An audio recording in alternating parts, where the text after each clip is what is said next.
11 years ago this week, people everywhere, including me, were shocked and saddened by the murder of Matthew Shepard, who was killed because he was gay. Since then, our next guest has worked tirelessly to promote equality and acceptance and has written a book, and it is called The Meaning of Matthew. Please welcome Matthew's mother, Judy Shepard. Hi, Judy. Hi, Ellen. I'm so happy to have you here. Oh, it's my pleasure, totally. Thanks so much. Thank you. It is, I'm sure, very difficult, but please remind people, if they had not heard the story, what happened to Matthew. Well, in October of 1998, Matthew accepted a ride from a couple of young men who proceeded to rob him and then beat him. They tied him to a fence outside of Laramie, Wyoming, and left him there to die. He was found 18 hours later, and he passed away 4 days later. It was a story that, I mean, it's still hard for me. It's hard for me, too. Still hard.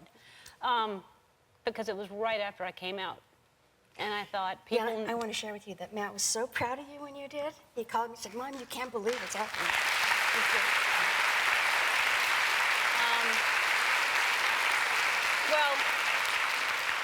It's one of the reasons I believe in doing it is just we need more examples. We need more people to go, well, they seem okay, and they're happy, and they found love, and they're successful. And it was just devastating when I heard about it. So Matthew was left tied to a fence post in freezing temperature, and someone found him the next morning, a sheriff, I think. And in your book, I think we all find out for the first time that he was not alone that night while he was dying. Tell people what happened. When Officer Reggie Flutie, arrived at the scene to, a mountain biker had actually found him. He'd fallen and found Matt tied to the fence and called 911. And when she arrived on the scene, she saw that there had been a doe, a female deer, sitting in the bushes off to the side. She'd been nesting there, apparently through the night, next to Matt. And when she drove up, the doe ran off. So it really made us feel better that maybe Matt wasn't alone all that horrible night. Amazing, amazing. We met shortly after that. There were all kinds of things going on, trying to raise awareness of these hate crimes that were happening. Right. And it's been 11 years, and you have been. This changed your life. I mean, you didn't do this before. You were close with your son. Right. He was a good friend to you, but this all of a sudden changed. Well, yeah, you know, I became sort of the spokeswoman for the cause. We thought people would recognize Matt's name and hear what we had to say and listen to us. Maybe we could change hearts and minds. And I think that you have, and I think you have stories of how from 11 years ago you starting to speak, what some examples of acceptance now. I started speaking at colleges, and I would see young people afterwards who were, their eyes were so filled with fear and trepidation for their future. Now when I meet those kids, they're just so empowered, and they know what they're being denied, and they know how to get it.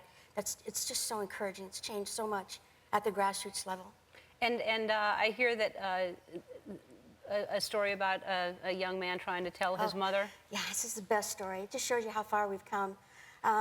He was out in college, but not out at home, and he decided one weekend he was going to drive home, so he drove to his folks' house. He pulled in the driveway, left the car running, went inside. His mom was on the sofa knitting or something, and his dad was downstairs. He came in the house. He said, Mom, there's something I have to tell you. And she said, what would that be? And he said, I'm gay.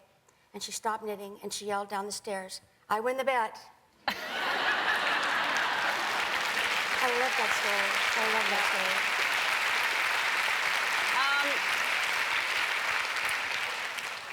I am wearing one of these Erase Hate bracelets. Tell everybody what this is and what we're doing to try to help spread the word. Well, it's part of the wristband craze, I guess. It's the MatthewShepard.org website on one side, and the other side says Erase Hate. It's in the foundation colors, which is purple, the Matthew Shepard Foundation. And we've distributed over 100,000 of these wristbands across the country, and actually all over the world. People send in internationally and ask for them. And it's just to remind people that we can make a conscious decision to erase hate. And the world would be a much better place if we could do that. It sure would. Sure would. All right, well, everybody in the audience, you're all getting a wristband. One of the things we were trying to do after Matthew was killed was to try to pass a hate crime law. And basically, there are a lot of states that don't have hate crime laws or didn't. Explain the difference. I think people don't understand a crime is a crime, but it's not. A hate crime is different in the way that... Well, the intention of the hate crime is to is to put fear into the heart of the community, not just the victim or the victim's family, but to scare the entire community or try to bring them in line with whatever the hater thinks they should be doing or shouldn't be doing. Right. So well, there are a lot of hate crimes, as we hear about all the time. So you have been trying, to get this attention and tell people. We just found out right before you walked out. Yeah, we just found out that the part of the bill that will increase existing hate crime laws and it now protect sexual orientation, gender, disability, has been passed on the House floor and will be going to the Senate. Great. That's really great. This is the best. This is the farthest we've come. Yeah. It really is, because when we were standing on the steps in Washington after this happened, trying to get Wyoming, and up until today, 11 years later, Wyoming did not have, Still doesn't. did not pass it. No, still Unbelievable after this. So we are trying to make this a federal law everywhere, which, I mean, hate is just, there's no excuse for it, with anything. So the book is called Meaning of Matthew. A portion of the proceeds go to the Matthew Shepard Foundation. It's in bookstores now. Everybody, audience, is also getting a copy. And we leave you today with some images of Matthew.